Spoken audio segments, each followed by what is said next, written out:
So my grandpa farmed cotton in Arizona. And I remember after he died, I went driving by the old plot with my grandma and she said, "You see that field over there?" And I said, "Yeah." She said, "Your grandpa dug tree stumps out of that for 2 years before he planted a single seed." And I was just like, God damn, man, like what the hell do I ever have to complain about? He saw the Great Depression. You know, he had come from Oklahoma before that and the Dust Bowl, and he built it all from his hands. And just being around him, he was this stoic dude.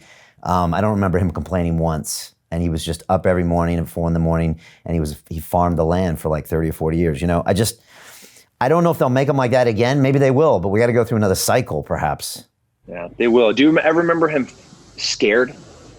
No, it's a cool thing. You know, like I think a lot of people run from adversity.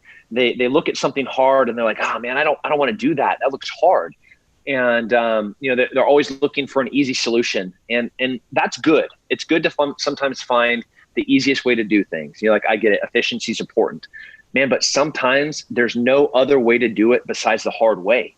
And sometimes the best way to do it, both for you and for the thing, is painful. You know, when we're making, you know, if I were going to go make a tool that I was going to go work out on the ranch, you know, like, yeah, I could grab a piece of metal and I could laser cut it and I could go out and work with it.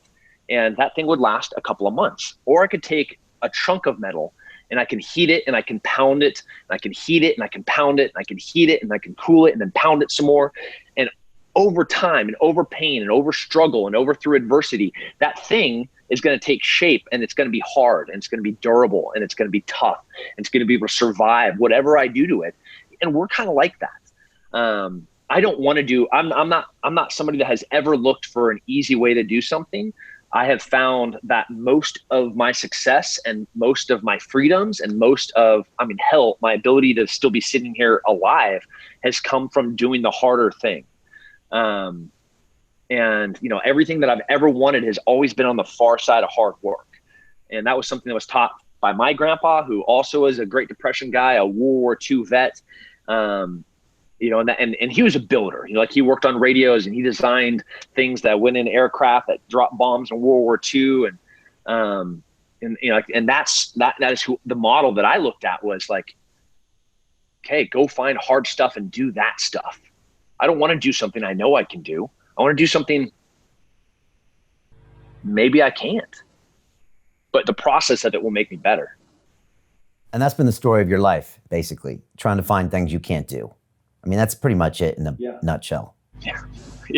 Oh, and I found a lot of people see, you know, that resume that you just listed, and they're like, man, this guy's like, you know, probably pretty tough and dumb. And I was like, if you could see the list of things that I couldn't do and that I hadn't accomplished and that I failed at, it is 20 times the size of the things that I did.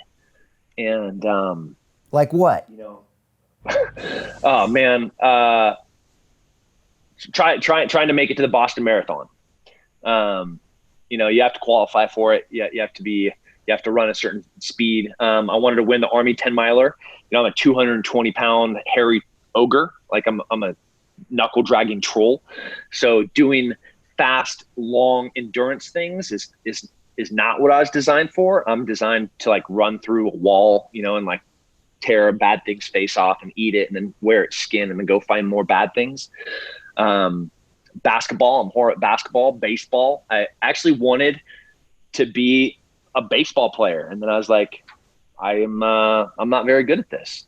So volleyball, in college, I was wrestling and I wanted to play volleyball, except that I'm 5'11" and I have feet like a hobbit. So, you know, I had like a 30-inch vert, which was good for, you know, essentially a dumb donkey, but not so great for a volleyball player.